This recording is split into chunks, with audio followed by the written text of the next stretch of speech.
അടുത്തൊരു ക്വസ്റ്റ്യൻ എന്ന് പറയുന്നത് ഇമ്പോർട്ടൻസ് ഓഫ് ബാക്ക് EMF ആണ് കേട്ടോ. അപ്പോൾ നമ്മളിപ്പോൾ പഠിക്കുന്നത് എന്താണ്? മോട്ടറാണ്. മോട്ടറിൻ്റെ വർക്കിങ്ങും ക്യാരയൊക്കെയാണ് തേർഡ് മോഡ്യൂളിൽ നമുക്ക് പഠിക്കാനുള്ളത്. അപ്പോൾ മോട്ടർ എങ്ങനെയാണ് വർക്ക് ചെയ്യുന്നത്? ഒരു രണ്ട് മാഗ്നറ്റിക് ഫീൽഡിനിടയ്ക്ക് ഒരു കണ്ടക്ടർ വെക്കും. ആ കണ്ടക്ടറിനകത്തോട്ട് നമ്മൾ എന്ത് ചെയ്യാം? കറണ്ട് കൊടുക്കും അല്ലേ? സപ്ലൈ അങ്ങോട്ട് കൊടുക്കും. മോട്ടർ വർക്ക് ചെയ്യുന്നത് എങ്ങനെയല്ലേ? ഇലക്ട്രിക്കൽ ഇൻപുട്ട് കൊടുത്ത് മെക്കാനിക്കൽ ഔട്ട്പുട്ട് തരുന്ന ഡിവൈസാണ് എന്താണ് നമ്മുടെ മോട്ടർ എന്ന് പറയുന്നത്. അപ്പോൾ ഈ കണ്ടക്ടറിനകത്ത് നമ്മൾ അങ്ങോട്ട് കറണ്ട് കൊടുക്കുകയാണ് ചെയ്യുന്നത്. അപ്പോൾ അതെവിടെ ഇരിക്കുന്നത്? മാഗ്നറ്റിക് ഫീൽഡിനകത്താണ് ഇരിക്കുന്നത്. അങ്ങനെ ഇരിക്കുമ്പോൾ ഈ കണ്ടക്ടറിനകത്ത് ഒരു ഫോഴ്സ് എക്സ്പീരിയൻസ് ചെയ്യും. അതെന്ത് ചെയ്യും? കറങ്ങാനായിട്ട് തുടങ്ങും. ആ ഫോഴ്സാണ് ടോർക്ക് എന്ന് പറയുന്നത്. ഓക്കെ, അപ്പോൾ ഈ current carrying conductor placed in A magnetic field will experience A force. അങ്ങനെയാണ് നമ്മുടെ എന്ത് ചെയ്യുന്നത്? മോട്ടർ കറങ്ങുന്നത്. ഓക്കെ, അപ്പം ഈ പറഞ്ഞ കണ്ടക്ടറിനകത്ത് എന്താണ്? കണ്ടക്ടർ എന്ന് പറയുന്നത് മാഗ്നറ്റിക് ഫീൽഡിൽ ഇരുന്നിട്ടാണ് കറങ്ങുന്നത് അല്ലേ? അപ്പം ജനറേറ്ററിൽ നമ്മൾ എന്താ പഠിച്ചത്?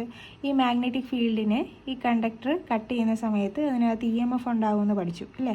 അപ്പം നമ്മൾ ഈ മോട്ടർ കറങ്ങുന്നത് കൂടാതെ കറങ്ങുന്നതിനോടൊപ്പം തന്നെ ഫ്ലക്സിനെയും കട്ട് ചെയ്യുന്നുണ്ട് അല്ലേ? അങ്ങനെ ആ ഫ്ലക്സിനെ കട്ട് ചെയ്യുന്ന കാരണം ആ കണ്ടക്ടറിനകത്ത് ഉണ്ടാകുന്ന EMF ആണ് ബാക്ക് EMF. ഓക്കെ, അപ്പോൾ ഈ ബാക്ക് EMF എപ്പോഴും അതിൻ്റെ കാരണത്തെ, അതുണ്ടാകാനുള്ള കാരണത്തെ ഒപ്പോസ് ചെയ്തുകൊണ്ടിരിക്കും. ഓക്കെ, അതിൽ കുറച്ചുകൊണ്ടിരിക്കും. അപ്പോൾ ഇവിടെ ബാക്ക് EMF എന്തുകൊണ്ടാണ് വന്നത്? അത് കറങ്ങിയതുകൊണ്ടാണല്ലേ വന്നത്. ആ കറങ്ങിയത് എന്തുകൊണ്ടാണ്? നമ്മൾ സപ്ലൈ കൊടുത്തതുകൊണ്ടാണ് അല്ലേ? അപ്പോൾ ആർമേച്ചറിലൂടെ കറണ്ട് ഫ്ലോ ചെയ്തുകൊണ്ടാണ് അത് കറങ്ങിയത്. ഓക്കെ, അപ്പോൾ ആ ആർമേച്ചർ കറണ്ടിനെ കുറയ്ക്കാനായിട്ട് നോക്കിക്കൊണ്ടിരിക്കും ആര്? നമ്മുടെ ബാക്ക് EMF. ഓക്കെ, അപ്പോൾ നമ്മുടെ ബാക്ക് EMF ഡിപ്പെൻഡ്സ് ഓൺ രണ്ട് കാര്യങ്ങളാണ്: armature speed and armature current. Okay, അപ്പം ബാക്ക് EMF ഉള്ളത് കൊണ്ടാണ് നമ്മുടെ മെഷീൻ ഒരു സെൽഫ് റെഗുലേറ്റിംഗ് മെഷീനായിട്ടിരിക്കുന്നത്. Okay, the presence of back EMF makes the motor a self regulating machine. That is, it makes the motor to draw as much as armature current just as sufficient to develop required load torque. Okay, അപ്പോൾ നമ്മൾ motor എന്തിനാണ് ഉപയോഗിക്കുന്നത്? Load ചെയ്യാൻ വേണ്ടിയിട്ടാണ് use ചെയ്യുന്നത് അല്ലേ? ഒന്നുകിൽ വലിക്കാനോ പുള്ള് ചെയ്യാനോ ഒക്കെ ആയിട്ടാണ് നമ്മൾ മോട്ടറിനെ ഉപയോഗിക്കുന്നത് അല്ലേ? ഇപ്പം ഫോർ എക്സാമ്പിൾ പറഞ്ഞു കഴിഞ്ഞാൽ നമ്മൾ DC സീരീസ് മോട്ടറിൻ്റെ കാര്യം പറഞ്ഞു. അതെവിടെയാണ് ഉപയോഗിക്കുന്നത്? ട്രാക്ഷൻ പർപ്പസിന് വേണ്ടിയിട്ടാണ് ഉപയോഗിക്കുന്നത് അല്ലേ? എന്താ ചെയ്യുന്നത്? ബോഗികളെ വലിച്ചുകൊണ്ട് പോവുകയാണ് ചെയ്യുന്നത്.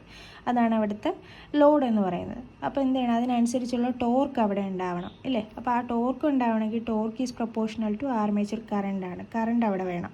അപ്പോൾ ഈ കറണ്ടിനെ റെഗുലേറ്റ് ചെയ്യാനും ഒക്കെ സഹായിക്കുന്നത് ഈ പറഞ്ഞ ബാക്ക് EMF ആണ്. അപ്പം ടോർക്ക് ഉണ്ടാകാനും ഒക്കെ സഹായിക്കുന്നത് ആരാണ്? ബാക്ക് EMF ആണ്. അതിനെ റെഗുലേറ്റ് ചെയ്ത് നിർത്താനായിട്ട് സഹായിക്കുന്നത് ബാക്ക് EMF ആണ്. അപ്പം നമുക്ക് രണ്ട് കേസ് വെച്ചിട്ട് ഈ കാര്യങ്ങൾ പറയാം. ഫസ്റ്റ് കേസ് എന്ന് പറയുന്നത് മോട്ടർ നോ ലോഡൊന്നും കൊടുക്കാത്തൊരു കേസ് നമ്മൾ പറയുകയാണെങ്കിൽ, മോട്ടറിനകത്ത് ലോഡൊന്നും ഇല്ല എങ്കിൽ എന്ത് ചെയ്യും? ഫോർ എക്സാമ്പിൾ നമ്മൾ സൈക്കിൾ ചവിട്ടുകയാണ്. സൈക്കിൾ ചവിട്ടുന്ന സമയത്ത് നമ്മൾ ലോഡൊന്നും ഇരുത്താത്തപ്പോൾ നമുക്ക് സ്മൂത്തായിട്ട് ചവിട്ടി പോകാൻ പറ്റും അല്ലേ? സ്പീഡ് കൂടുതലായിരിക്കും അല്ലേ? അതേപോലെയാണ് മോട്ടറിനകത്ത് ലോഡൊന്നും ഇല്ലാത്തപ്പം മോട്ടറിൻ്റെ സ്പീഡ് കൂടുതലായിരിക്കും. സ്പീഡ് കൂടുതലാണെങ്കിൽ നമുക്കറിയാം ആ ഫ്ലക്സിനെ കട്ട് ചെയ്യുന്ന റേറ്റ് കൂടുതലായിരിക്കും. അപ്പോൾ അവിടെ എന്താ ഉണ്ടാവുക? ബാക്ക് EMF അവിടെ അത്യാവശ്യത്തിന് ഉണ്ടാവും. ബാക്ക് EMF ഉണ്ടാവും അല്ലേ? അപ്പോൾ ബാക്ക് EMF അവിടെ കൂടുതലാണെങ്കിൽ അതെന്ത് ചെയ്യും? ആർമേച്ചർ കറണ്ടിനെ ഒപ്പോസ് ചെയ്യും. അപ്പോൾ ആർമേച്ചർ കറണ്ട് അവിടെ എന്തായിരിക്കും? കുറവായിരിക്കും. ആർമേച്ചർ കറണ്ട് കുറവാണെങ്കിൽ ടോർക്ക് എന്തായിരിക്കും? അവിടെ കുറവായിരിക്കും. നമുക്കറിയാം ലോഡില്ലാത്ത സമയത്ത് നമുക്ക് ടോർക്കിൻ്റെ ആവശ്യം അവിടെ ഇല്ല. ലോഡ് ചെയ്യുമ്പോഴാണ് നമുക്ക് ഈ പറഞ്ഞ വലിയ ബലം ടോർക്ക് കൂടുതലായിട്ട് വേണ്ടത്. അപ്പം ഇനി അടുത്ത് നമ്മൾ ലോഡഡ് കണ്ടീഷൻ പറഞ്ഞാലോ? ലോഡ് ചെയ്യുന്ന സമയത്ത് എന്ത് ചെയ്യും? നമ്മൾ സൈക്കിൾ ചവിട്ടുന്ന കേസ് തന്നെ വീണ്ടും ആലോചിച്ച് കഴിഞ്ഞാൽ, സൈക്കിൾ ഒരാളെയും കൂടി ഇരുത്തി നമുക്ക് സൈക്കിൾ ചവിട്ടുന്ന സമയത്ത് എന്ത് ചെയ്യണം? സ്പീഡ് അങ്ങ് കുറയും അല്ലേ? അതുപോലെ നമുക്ക് എന്ത് ചെയ്യണം? ആ പെഡലിൽ ചവിട്ടുന്ന ഫോഴ്സ് കൂടുതലായിട്ട് വേണം. അതായത് നമുക്ക് അവിടെ ടോർക്ക് കൂടുതലായിട്ട് വേണം അല്ലേ?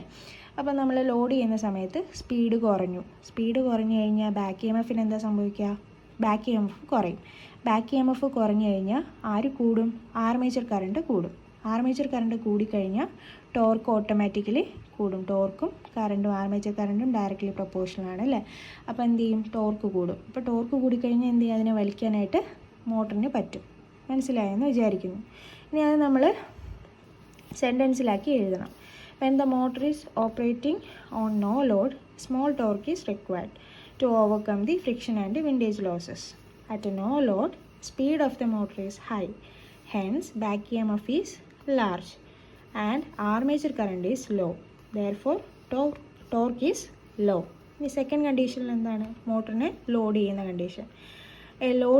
Loaded condition അറ്റാണ്.